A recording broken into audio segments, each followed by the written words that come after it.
ত্রন্তসাধিত তারাপীঠ। তারামা এখানে যুগ যুগ ধরে তার সন্তানদের মঙ্গল করে চলেছে। আমরাও তাই মায়ের দর্শন পেতে বারবার ছুটে যাই।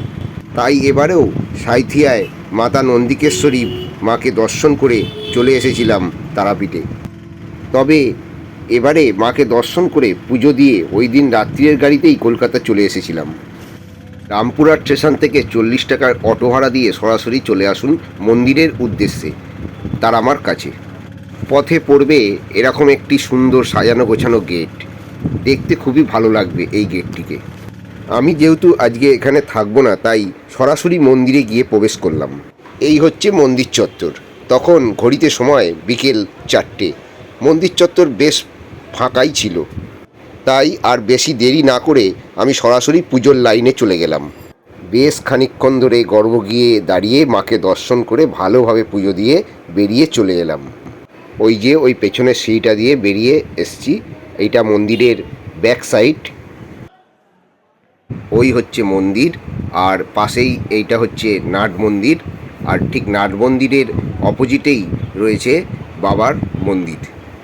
সোজা যে গেটটা দেখছেন ওটা জীবিত কুণ্ডে যাওয়ার গেট, এখন বন্ধ করা আছে, পুকুরটা সংস্কারের কাজ চলছে। আর এই পাশে রয়েছে বামদেবের মন্দির, গণেশ মন্দির ও হনুমান মন্দির। আর ওই ওপরের টিন দেওয়া অংশ থাকতে লাইন ঘুরে মন্দিরে প্রবেশ করে। এটা হচ্ছে নাট মন্দির। চলুন এবার নাট মন্দির থেকে মাকে একটু দেখা যায় কিনা দেখি। এখান থেকে মাকে দেখতে পেলেই বলুন জয় মা তারা, জয় জয় তারা। মায়ের এই রূপ দেখা মাত্রই মন ভরে যায়। এই সেই জীবিত কুণ্ড যেখানে সংস্কারের কাজ চলছে। আর মধ্যিখানে যে জলের অংশটা দেখছেন, ওখান থেকে যতই জল তুলে ফেলা হচ্ছিল না কেন, ওই জল কোথা থেকে যে ভরে যাচ্ছিল সেটা বোঝাই যায়নি। এটাই মায়ের অসীম কৃপা। আর এই হচ্ছে সেই বামদেবের মন্দির। এই সেই বীরভূম জেলার আডলা গ্রামের ছেলে বাবা বামদেব এখানকার মহাশ্মশানে এক পাতার কুটিরে এখানেই বসে মায়ের সাধনা করতেন। আর এটা হচ্ছে মহাশ্মশানে ঢোকার জায়গা। ওই যে ওখানে আছে বামদেবের সমাধি ও পঞ্চমুণ্ডির আসন।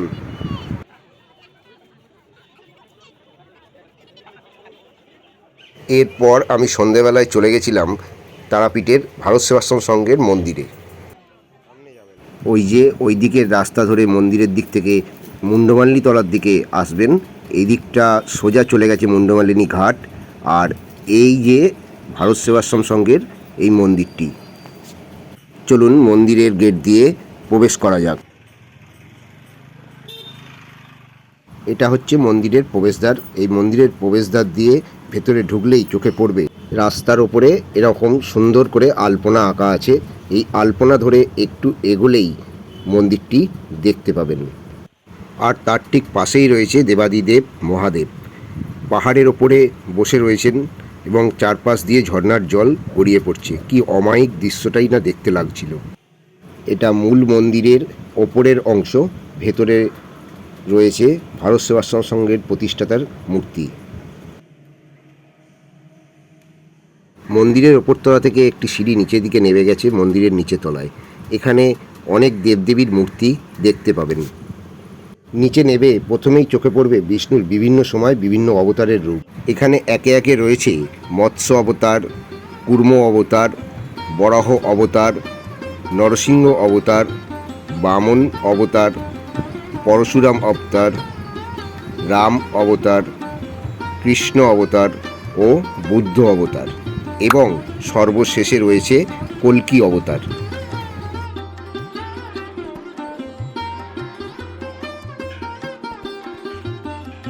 এরপর দেখে নিন শ্রীকৃষ্ণের কিছু লীলা।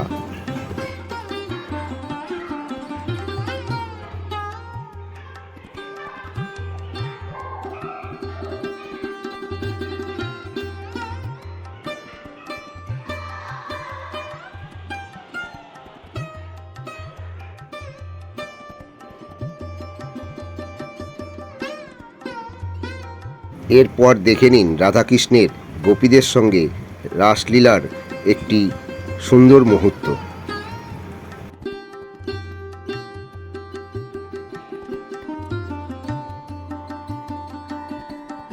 আর সব শেষে দেখে নিন মায়ের 10 মহাবিদ্যার 10 অবতারের রূপ।